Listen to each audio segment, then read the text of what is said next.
ರಾಜ್ಯದಲ್ಲಿ ಅತಿವೃಷ್ಟಿಯಿಂದ ಭಾರೀ ಹಾನಿಯಾಗಿದೆ. ಇಷ್ಟಾದರೂ ಸಿಎಂ ಕೃಷಿ ಸಚಿವರು ಭೇಟಿಯನ್ನ ನೀಡಿಲ್ಲ, ಹಾನಿ ಪ್ರದೇಶಗಳಿಗೆ ಭೇಟಿಯನ್ನ ಕೊಟ್ಟಿಲ್ಲ ಅಂತ ಜೆಡಿಎಸ್ ರಾಜ್ಯ ಯುವ ಘಟಕದ ಅಧ್ಯಕ್ಷರಾಗಿರುವಂತಹ ನಿಖಿಲ್ ಕುಮಾರಸ್ವಾಮಿ ಅವರು ಕಿಡಿಕಾರಿದ್ದಾರೆ.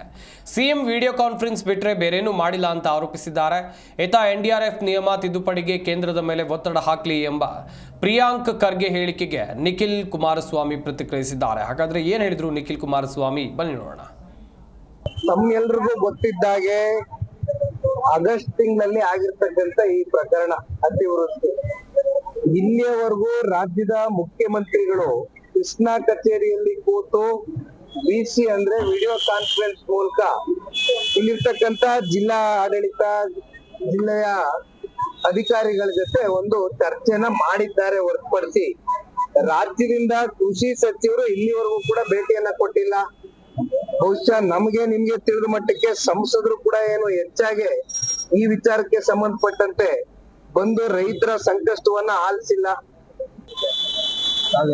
ಕಲ್ಯಾಣ ಕರ್ನಾಟಕಕ್ಕೆ ಇವತ್ತು KKRDB 5,000 ಕೋಟಿ ಅಂತಕ್ಕಂಥದ್ದು ಉದ್ದುದ್ದ ಭಾಷಣ ಇವತ್ತೇನು ಬಿಗಿತಾರೆ ರಾಜ್ಯ ಸರ್ಕಾರ.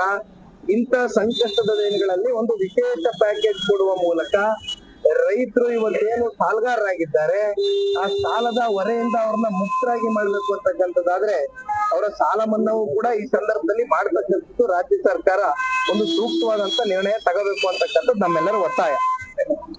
ರಾಜ್ಯ ಸರ್ಕಾರ ಕೇಂದ್ರ ಸರ್ಕಾರ ಅಂತಕ್ಕಂಥದ್ದು ಚರ್ಚೆ ಮಾಡೋದಕ್ಕಿಂತ ಇವತ್ತು ಮಲ್ಲಿಕಾರ್ಜುನ್ ಖರ್ಗೆರವರು ಹಿರಿಯರಿದ್ದಾರೆ, ಅವರ ಸುಪುತ್ರರು ಇವತ್ತೇನು ಪತ್ರಿಕಾಗೋಷ್ಠಿ ಮೂಲಕ ಕೇಂದ್ರ ಸರ್ಕಾರಕ್ಕೂ ಕೂಡ ಕೆಲವೊಂದಷ್ಟು ಸನ್ಮಾನ್ಯ ಕುಮಾರಣ್ಣ ಅವರು ಕೇಂದ್ರದ ಮಂತ್ರಿ ಆಗಿರ್ತಕ್ಕಂಥ ಹಿನ್ನೆಲೆಯಲ್ಲಿ ಅವ್ರೇನ್ ಹೇಳಿದ್ದಾರೆ ಖಂಡಿತವಾಗ್ಲೂ ತುಂಬಿದ ಸ್ವಾಗತ ಮಾಡ್ತೇನೆ. ರೈತರ ವಿಚಾರ, ರೈತರು ಒಂದು ಮೆಮೊರಾಂಡಮ್ ಕೂಡ ಕೊಡ್ತಕ್ಕಂಥದಕ್ಕೆ ಕೇಂದ್ರ ಸರ್ಕಾರ ಗಮನ ಸೆಳೀತಕ್ಕಂಥದಕ್ಕೆ, ಅದರಲ್ಲೂ ಸನ್ಮಾನ್ಯ ಕುಮಾರಣ್ಣ ಅವರು ಈಗಾಗ್ಲೇ ರೈತರ ಪರವಾಗಿ ನಮ್ಮ ಹಳೆ ಮೈಸೂರು ಪ್ರಾಂತದಲ್ಲಿ ತಂಬಾಕು ಬೆಳೆಗಾರರು ಸಂಕಷ್ಟದಲ್ಲಿದ್ದಾಗ ಖರೀದಿ ಕೇಂದ್ರಗಳನ್ನ ಓಪನ್ ಮಾಡಿರ್ತಕ್ಕಂಥದ್ದೆಲ್ಲ ಸಂಪೂರ್ಣವಾಗಿ ಖರೀದಿ ಮಾಡ್ತಕ್ಕಂಥದ್ದಕ್ಕೆ ಆದೇಶವನ್ನು ಹೊರಡಿಸಿದ್ದೇವೆ. ಮಾವು ಬೆಳೆಗಾರರಿಗೆ ತೊಂದರೆ ಆದಂತ ಸಂದರ್ಭದಲ್ಲಿ ಈ ಬಾರಿ ಸನ್ಮಾನ್ಯ ಕುಮಾರಣ್ಣ ಅವರು